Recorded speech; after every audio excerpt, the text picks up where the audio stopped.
जादुई टीवी। सुनो, तुम्हारे बाबूजी तो कब के गुजर गए। अब उनका जो सामान है वो पड़े पड़े कबाड़ा हो रहा है। बेच ही दो, कुछ पैसे आ जाएंगी।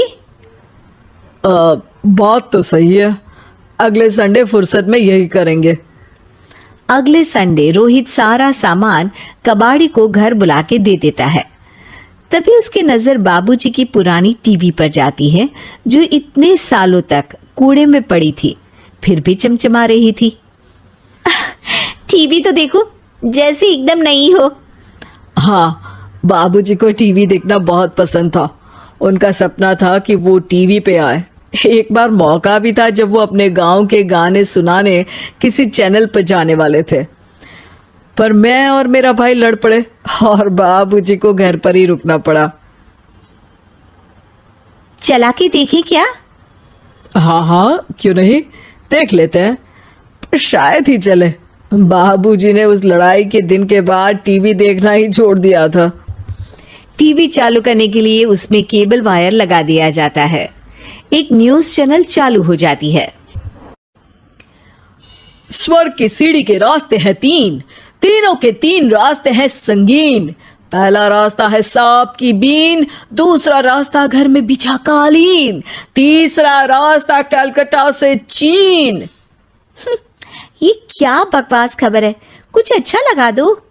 अरे आप बोलो तो सही, कोई अच्छी खबर सुना देता हूं। मेरा तो काम ही खबर देना है। अरे बाप रे, टीवी बात कर रही है। हाँ, ये न्यूज वाला मुझसे। हाँ हाँ, आपसे ही तो बात करूंगा ना, आपके घर में हूं तो। अरे ये सपना है क्या? तुम हमसे बात नहीं कर सकते? अरे सपना नहीं भाई साहब, ये टीवी जादुई टीवी है। बोलो क्या खबर सुननी है, वरना ब्रेक लेने का टाइम आ जाएगा।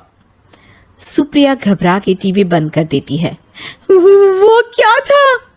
अरे एक बार और चालू करके देखे, फिर से बात करेगा तो चैनल बदल देंगे। सुप्रिया फिर टीवी चालू कर देती है। अरे ऐसा कोई मुंह पे टीवी बंद करके जाता है क्या? मुझे बुरा लगा आपका नेचर। चाय पानी तो पूछो। सुप्रिया टीवी के बटन से चैनल बदल देती है। अब टीवी पर एक फिल्म चल रही है। अरे ये तो सूर्यवंशम है ना? हाँ, और ये ठाकुर को जहर की खीर दे दी और उसको पता भी नहीं है। ए भाई, खीर मत पीना, उसमें जहर है, मत पीना। ठीक है महाशय, जैसा आप कहें। हाँ। अरे आपकी बात मान ली, पूरी पिक्चर ही अब तो बदल जाएगी। मतलब ये सच में जादुई टीवी है? तभी वहां कबाड़ी आ जाता है। भैया, टीवी के 150 रुपए दूंगा, चलेगा? अरे 1.5 करोड़ में भी ना दे तुमको ये टीवी हम। अरे 1.5 करोड़ खरीदने को होते तो तुम्हारे घर में ये पानी चाय नहीं पीता, अंबानी या टाटा के घर बैठा कोल्ड कॉफी पीता। रोहित कबाड़ी का हिसाब करके उसे वहां से चलता करता है और अपने भाई शशिकांत को फोन लगा के बुलाता है। शशि थोड़ी ही देर में वहां पहुंच जाता है। क्या हो गया भैया? अरे बाबूजी का टीवी याद है? हाँ हाँ, जिसमें घुसे रहते थे हमेशा वो, और अपने को कुछ नहीं देखने देते थे। अरे वो अब जादुई टीवी बन गया है। भैया, आपकी बकवास करने की आदत अब तक नहीं गई। अरे आपके घर में बच्चे हैं, अब तो बड़ों जैसी बात करो। रोहित जाके टीवी चालू कर देता है। टीवी पर एक जादू का शो हो रहा है जिसमें एक जादूगर है। अब मैं अपनी टोपी में से कबूतर निकालूंगा। श्रिंग ब्रिंग शरिंग बम फोपा फुफी फुफा बाउ।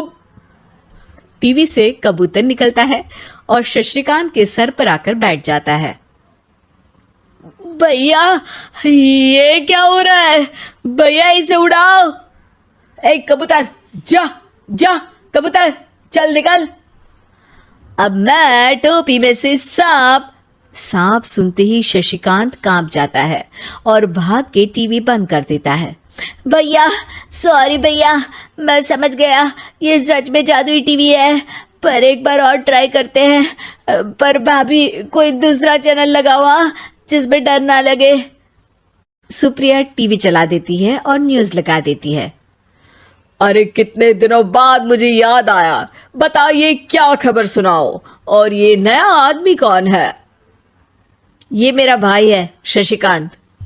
ओह यस, वही है ना जिससे तुम लड़ लिए थे किसी बात पे और तुम्हारे बुढ़ाओ पिताजी गुस्सा हो गए थे और टीवी को संन्यास दे दिया था। हैं?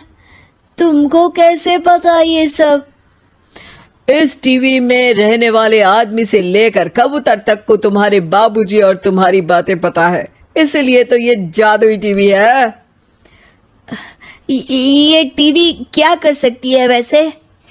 तुम जो मांगो दे सकती है, कहानी बदल सकते हो, खबर बदल सकते हो, कोई चीज मांग सकते हो।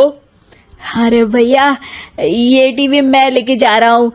बाबूजी का लाडला तो मैं ही था ना। अरे ऐसे कैसे? मैं बड़ा बेटा था, अब तक मेरे घर में टीवी थी ना। अब तक कहाँ गए थे पिताजी के लाडले? तुम्हारी गलती का एहसास भी है। अरे भैया ज्यादा ना बोलो वरना भूल गए, आपके दांत तोड़ दिए थे मैंने उस लड़ाई में। मेरी बीवी के सामने मेरी बेइज्जती करता है। रुक। दोनों भाई हाथापाई पे उतर जाते हैं। रुक, बताता हूं तुझे कि कौन बड़ा है। अरे छोटे का दम तो देख लीजिए आप। ये खबर आपके बाबूजी को देता हूं। तभी टीवी अचानक बंद हो जाता है। अरे शायद टीवी नाराज हो गया।